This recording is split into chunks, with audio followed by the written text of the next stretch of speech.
चलिए अब आपको सीधे लिए चलेंगे राजधानी जयपुर, जहां पर अनुराग ठाकुर पहुंचे हुए हैं। क्या कुछ कह रहे हैं आपको सुनवा। अलग अलग समाज के लोग अपनी संस्थाओं के माध्यम से शिक्षा, स्वास्थ्य और बाकी क्षेत्रों में काम करते रहे।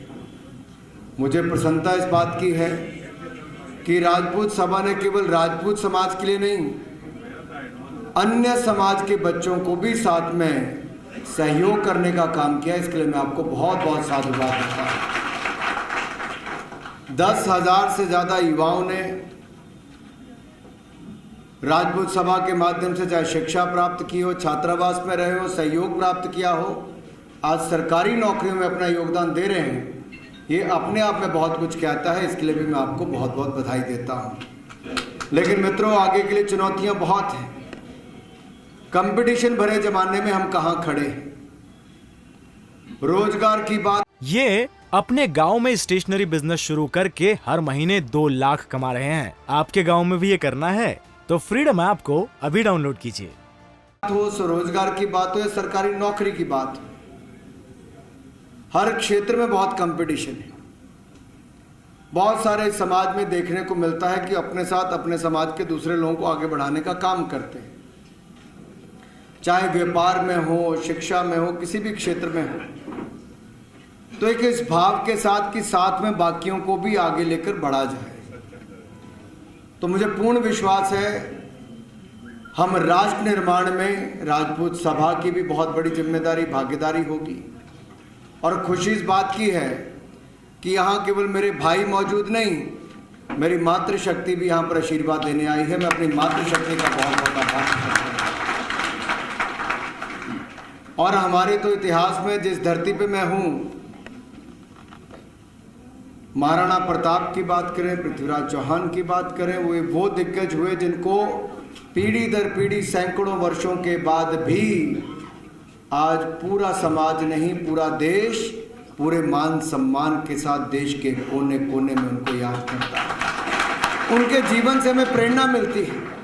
तो हमें तो गर्व होना चाहिए इस बात का कि हम किस समाज से आते हैं, क्या हमारे यहाँ पर योगदान रहा है देश के प्रति भी, समाज के प्रति भी। और आज जब हम आज़ादी का 75वां वर्ष मना रहे हैं, तो इस अमृत महोत्सव के समय हमें प्रण लेना है कि हमारा भारत, जिसके लिए हमारे पूर्वजों ने अपना बलिदान और योगदान तक दे दिया, उसी बलिदान को, उसी योगदान को देखते हुए आज राष्ट्र निर्माण में हमारी सबसे बड़ी भूमिका होनी चाहिए।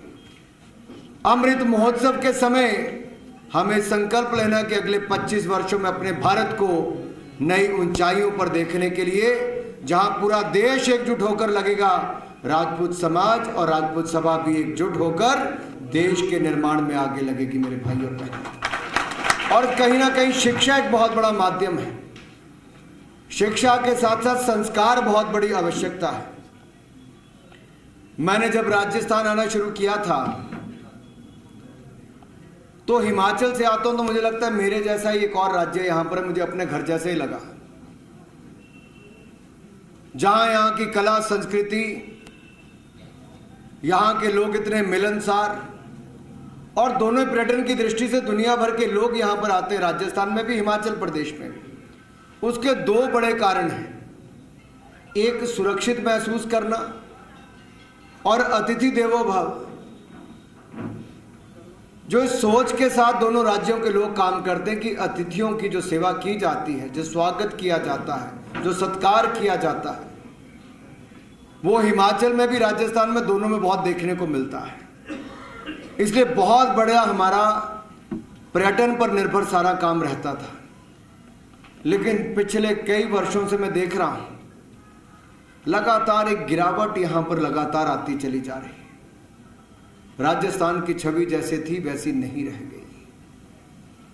महिलाओं के प्रति बढ़ने वाला अत्याचार, दलितों के प्रति होने वाला अत्याचार, धर्म के नाम पर होने वाली हत्याएं, बलात्कार के बाद आप उसको किसी धर्म के साथ जोड़ देना या वैसे कर देना, वो कहीं ना कहीं उस तरह के मामलों को और बल देता है जब आप उसके ऊपर राजनीति करते हो। देश भर में सबसे ज्यादा अपराध के मामले यहां पर दर्ज होना राजस्थान में, ये अपने आप में बहुत बड़ी चिंता व्यक्त करता है कि समाज किस ओर जा रहा है। क्या सरकारों के संरक्षण के कारण ऐसा हो रहा है कि समाज में कुरीतियां इतनी आ गई हैं? क्या शिक्षा के साथ साथ संस्कारों की कमी है, या सरकार लाचार नजर आ रही है? ये बहुत सारे ऐसे सवाल हैं जिसका जवाब शायद राजस्थान के लोग पूछ रहे होंगे कि हमारा कसूर क्या था, आखिरकार राजस्थान के नाम पर यह धब्बा क्यों लगा।